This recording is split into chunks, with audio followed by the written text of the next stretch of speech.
ভক্তবৃন্দ চারণে প্রণাম, গুরুদেব এবং সর্বোপরি ছিল প্রভুপতির চারণে প্রণাম নিবেদন করি, কৃপা আশীর্বাদ প্রার্থনা করি। তো আজকের আমাদের ভাগবতম প্রথম স্কন্ধের 3য় অধ্যায় আলোচনা। আপনারা শ্লোকে দেখেন, শ্লোক নাম্বার হচ্ছে 42।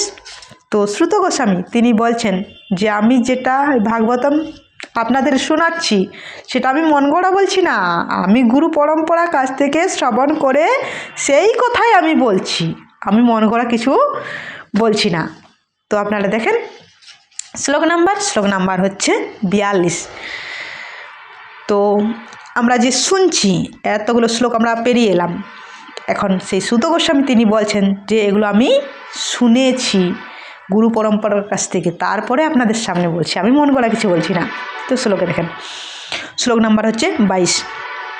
সাতু সংশয়াবমাস মহারাজ পরীক্ষিতম প্রয়োপবিষ্ট গঙ্গায়াম পরিতম পরমাম ঋষি। তো সেই ব্যাসদেব সমস্ত শাস্ত্রের সার অমৃত বস্তু যেটা সুখদেব গোস্বামীকে পড়িয়েছিলেন, সেই সুখদেব গোস্বামী তিনি পরীক্ষিত মহারাজের রাজসভায় কিনা কোথায় কখন গঙ্গার এখানে পয়পবিষ্টং গঙ্গায়া, যখন তিনি পয়পবসনে ছিলেন, উপবাস করে গঙ্গার তীরে ছিলেন,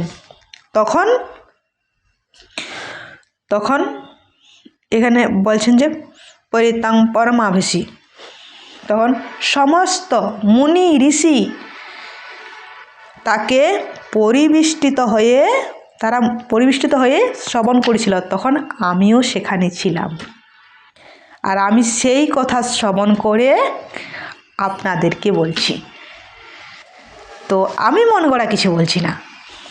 তো এটা একটা খুবই আমরা যখন কোথাও কারো কাছে বলবো, তো আমাদেরকে করতে হবে যে আমরা এখান থেকে শুনে তারপরে বলছি, মন গড়া কিছু না। তো পরবর্তী শ্লোকে আমরা দেখব ঋষিদের যে প্রশ্ন, 6 নম্বর প্রশ্ন 23 নম্বর শ্লোকে, সেটা মিলিয়ে আমাদেরকে পড়তে হবে। তো সেই প্রশ্নের আরও একবার স্পষ্টভাবে উত্তর, তাই না? তো আমাদের গীতাও, আমি এই চ্যানেলে একটা করে গীতাও ছাড়ি, তো গীতার সময় খুব অল্প 3 মিনিটের, তো সেই 3 মিনিটের পুরোটা বলা হয়ে ওঠে না। তো এই গীতা আমাদের আস্তে আস্তে 5ম অধ্যায় চলে এসেছে। 5ম অধ্যায় শেষ হলে আমার প্ল্যান যে আমি নতুন কিছু, তো আমাদের হার্ট স্পেশালিস্ট অবতার তার লীলা কথা আমরা পড়ব।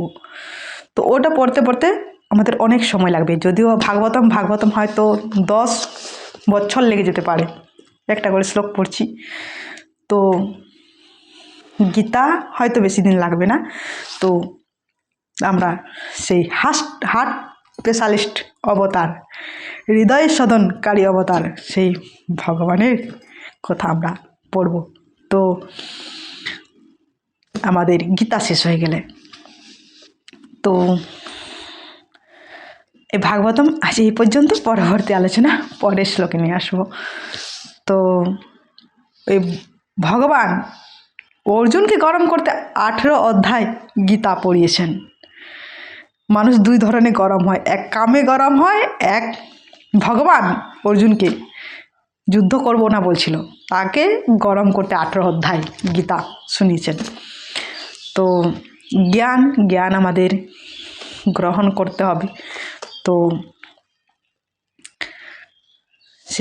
আজ এই পর্যন্ত অনেক কথা হয়ে গেল। তো পরবর্তী আলোচনা পরের শ্লোকে নিয়ে আসবো। হরে কৃষ্ণ।